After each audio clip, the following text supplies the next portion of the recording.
சங்கீதம் 136.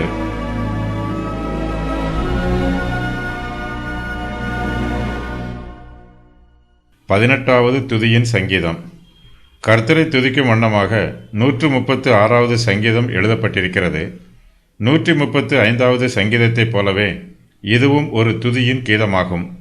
இந்த சங்கீதத்தின் ஒவ்வொரு வசனத்தின் பின் பகுதியிலும் அவர் கிருபை என்றும் உள்ளது என்று சொல்லப்பட்டிருக்கிறது. இதுவே இந்த சங்கீதத்தின் விசேஷித்த கவிநயம். இந்த சங்கீதம் முழுவதிலும் 26 தடவைகள் அவர் கிருபை என்றும் உள்ளது என்னும் வாக்கியம் வருகிறது. மெய்யாகவே கர்த்தருடைய கிருபை என்றும் உள்ளது. தேவன் தம்முடைய ஜனங்களுக்கு இரக்கம் உள்ளவராகவும் கிருபை உள்ளவராகவும் இருக்கிறார். அவருடைய கிருபைக்கு முடிவு இல்லை. கர்த்தருடைய கிருபையும் இரக்கமும் மாறாதது. தேவனுடைய ஒவ்வொரு செய்கையிலும் நாம் அவருடைய வல்லமையையும் அவருடைய இரக்கத்தையும் காண முடியும். கர்த்தர் என்றும் கிருபை உள்ளவராய் இருப்பது அவருடைய மகிமை.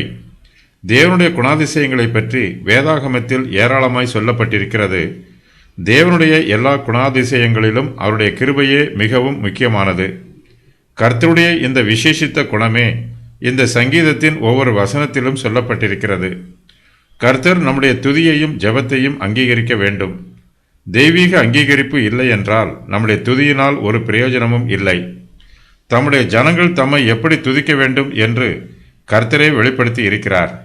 அவர்கள் ஒருமிக்க பூரிகைகளை ஊதி ஏக சத்தமாய் கர்த்தரை துதித்து ஸ்தோத்திரித்து பாடினார்கள். ஆசாரியர் பரிசுத்த ஸ்தலத்தில் இருந்து புறப்படுகையிலும் பாடகர் பூரிகைகளை தாளங்கள் கீத வாத்தியங்களுடைய சத்தத்தை தொனிக்க பண்ணி கர்த்தர் நல்லவர், அவர் கிருபை என்றும் உள்ளது என்று அவர் ஸ்தோத்திரிக்கையிலும் கர்த்தருடைய வீடாகிய தேவாலயம் மேகத்தினால் நிறையப்பட்டது. 2 நாளாகமம் 5:13.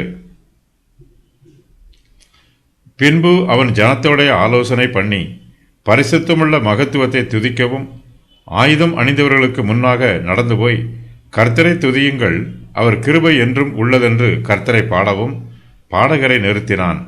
அவர்கள் பாடி துதி செய்ய தொடங்கின போது யூதாவுக்கு விரோதமாய் வந்து பதிவிருந்த அம்மோன் புத்திரரையும் மோவாபியரையும் சேயீர் மலை தேசத்தாரையும் ஒருவருக்கு விரோதமாய் ஒருவரை கர்த்தர் எழும்ப பண்ணினதினால் அவர்கள் வெட்டுண்டு விழுந்தார்கள். 2 நாளாகமம் 20, 21, 22. நாம் கர்த்தரை துதிக்க வேண்டும். கர்த்தர் நல்லவராகவும் பெரியவராகவும் இருக்கிறார். கர்த்தரே இந்த உலகத்தை சிருஷ்டித்தவர். கர்த்தர் இஸ்ரவேலுக்கு தேவனாகவும் இரட்சகராகவும் இருக்கிறார். அவர் நம்முடைய மீட்பர். கர்த்தர் சர்வ சிருஷ்டிக்கும் போஜனம் கொடுத்து பராமரிக்கிறார்.